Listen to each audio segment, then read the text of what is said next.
Hi, everybody. This is Bob Iacchino along with Mike Arnold from Path Trading Partners. It is June 6th.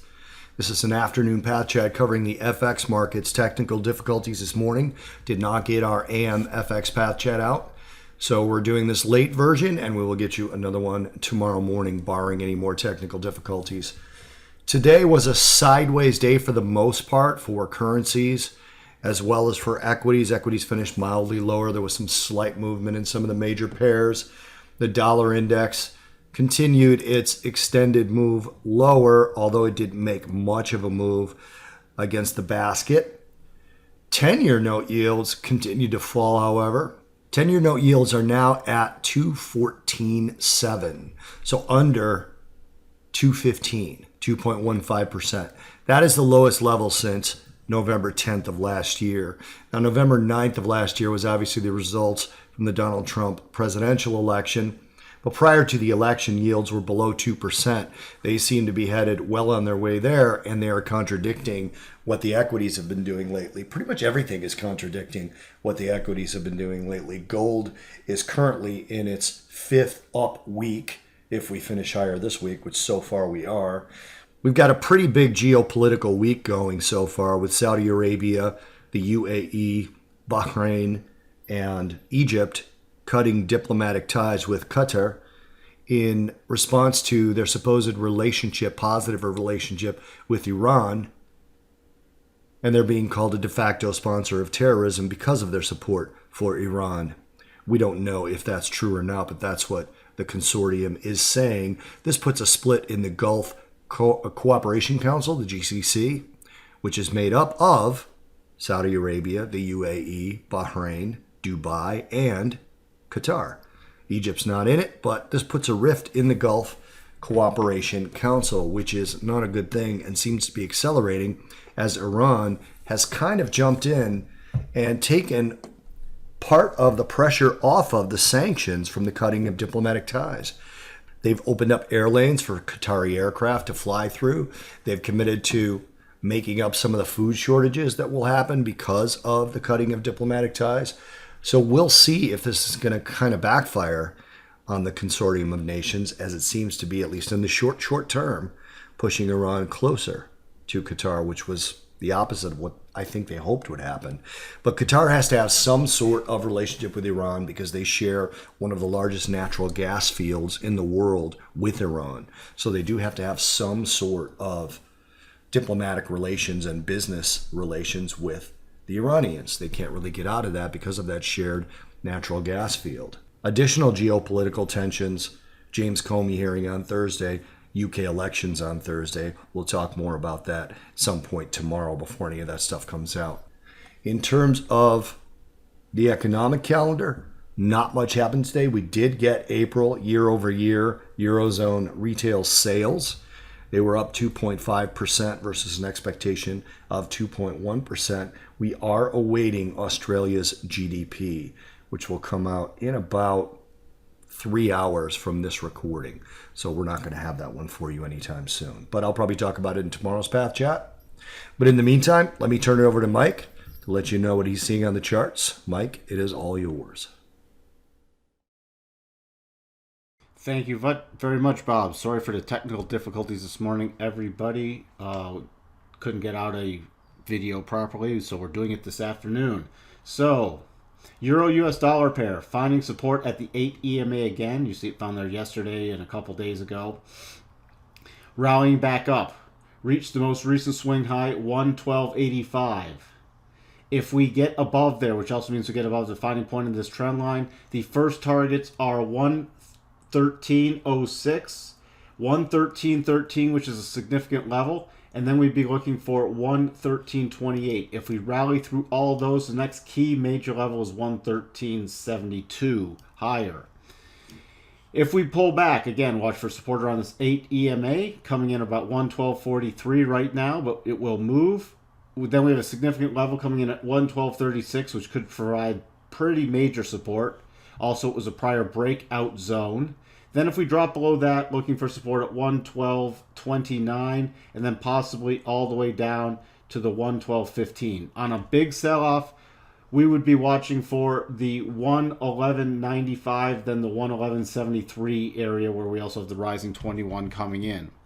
Switching over to the pound US dollar. Pound US dollar rallied up, found some resistance right at the trend line, 129.50 area, dropped back down, nearly flat or slightly up so far on the day. Also found support just below the 128.77, which is one of our key GAN levels. So, if we rally up again, there's going to be minor resistance around 129.30. Pretty significant resistance coming in about 129.50 area. Then we are looking for 129.62. If we get above that, the next major area we'll be watching for is 129.98 area. If it does drop, there's going to be some minor support right around the 128.60. Then we'd be looking for the key levels down around the 128.20 area. We also have a rising 50 coming in, then 128.13. Over to the US dollar, Japanese yen. Big sell-off. When we got this close below this trendline defining point, we went into a single candle clear path, hit the first target, now hit the second target. This trend line is coming off. We're now also below this trend line. We're into another segment. We filled this gap, which was another target, the 109.38 level. So, if we continue lower, first level support is going to be about this 109.20 area right here. Then we'd be watching down to the 108.91, then the 108.74, and if we get below that, we're watching for the 108.43 level. Eventually down for 100% retracement of this last prior move, 108.13. On a rally back up, we're going to see some resistance coming in at 109.81, followed by 110.23, and then 110.47 are going to be the key areas higher should we rally. US dollar, Swiss, getting below the most recent swing low, which was a redrawn trend line to that point. So if we look over here, looks like we're going to close below that, which takes us all the way over here into a clear path with an eventual target of 95.47 should we continue lower on this trend line trade.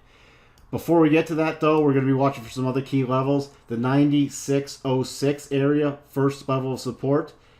95.98 next GAN level projection. Then we're looking at the 95.75 area. Once we get through all those, 95.47 is the next major target. On a rally higher, significant resistance coming in at 96.56, followed by the declining 8 coming in at 96.69 area. Then we would be watching for a return to the 12.5% GAN level, 96.81. If we were to get through that, next significant level coming in at 96.94. Over to the Aussie US dollar. Aussie US dollar got above this trend line. Not into a clear path though. The next target area was the defining point, which it did reach today. Then it reached up to the flat 21, coming in about 75.22. So if it continues to rally, it's pulled back from that a bit. Watch for 75.22. Then we'll be watching for 75.28. Then the end of this single candle coming in at 75.39. Once we get through all that, we don't have another key area until we get to the 75.69 higher. If it does pull back, watch for support coming in at 74.93 to 74.86. That's this area. If we get below that, you could see us retest the 50 and kissing the trend line goodbye again, coming about 74.74. Then on a significant drop, we have the first cross rotation zone, today's low, and another GAN level, all coming in between 74.59 to 74.51. So that's going to be very key support. Over to the US dollar, Canadian dollar. Went up to the rotation zone, rotating back down. That's why we call it the rotation zone.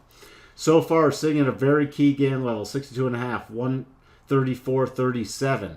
If we do head lower, next level support 134.27. If we do get a move below this, it's a move below the trend line. We don't have a clear path. You can watch though for probably a quick move down to the 134.09, and then we do enter a clear path. So we'll be looking for about the 133.69 next target, then the 133.57. On a move back higher, 134.80 is going to be very key. If that is broken, next major area to watch for is 135.08, where we have a declining 50, a declining 21, and a 50% GAN level, and a declining trend line. Finally, US dollar Mexican peso. Got below the most recent swing lows. We have our next GAN level projection down at 18.2200. So that's the first level support we'll be watching for. Then the next level is 18.1586. Those are two key levels lower. On a rally back up, watch for 18.3394, followed by about 18.3620, and then the retest of today's highs, 18.4300. If that is broken, you can see a retest of 18.4592. That's all we have for you right now. Back to you, Bob. Thank you, Michael, and thank you guys for watching. Hit like and subscribe if you enjoy what we're doing, and we will talk to you guys in the next Path Chat. Cheers, everyone.